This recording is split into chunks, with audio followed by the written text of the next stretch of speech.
Good morning mga kalikam. Day 4 na, day 4. Ano masabi mo? Ano, kahapon eh, tayo nakapasok sa para try tatrangkusawin po kay kahapon eh. Ngayon, tuloy na naman guys. Tuloy ang hirap at ginhawa para lang matapos natin bodega. Ayan, ano. Naghahalo na po sila ngayon ng palitada. Magdediretso na po sila maghalo block. Papatungan na po nila yan. Itong ginagawa natin ngayon, sabi ko ngayon guys, tuloy-tuloy pa rin ang natin. Hindi tayo nakapasok kahapon. Tapos si Bus Carlo, ayan siya, sakal lang sakal. Akong napilayan sa lane guys.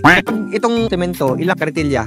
So sa isang sako ng semento, 4 na karitilya. O wheelbarrow. Ganito yung size ng karitilya natin. Tapos ilang tubig? 4 na balde ng tubig. Gagawa tayo ng bintana dito. 150 by 150, okay na yun. Bintana. Flooring niya guys, kulang pa ng isang patong, 85 dapat. Ayun, patong pa. Ito nga pala si Jet Li ng Pilipinas. Hindi nyo pa nakitang sumipa yan. Ang palayaw niya ay Li. Jet Li. Kuya Arlo, kamusta yung ginagawa ni Engineer Rande? Okay lang naman, mayos-ayos naman. At kapon linagnat kasi sa sobrang bilis niya kasi magtrabaho. Update check. Ayan na yung gagawin na bintana. Ayan yung sinukat ni Engineer Rande kanina. Gumawa sila ng platform nila para maabot nila yung kakabit na hollow block. Update check. Dahil lunchtime na, yan, break muna.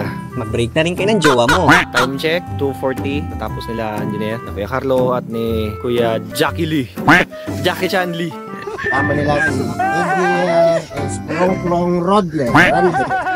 Dalawang patong na lang to ng hollow block. Nabuhusan nila itong poste natin. Nabuhusan na. Dalawang hollow block na lang dyan. Tapos biga na. Thank you for watching. See you on day 5.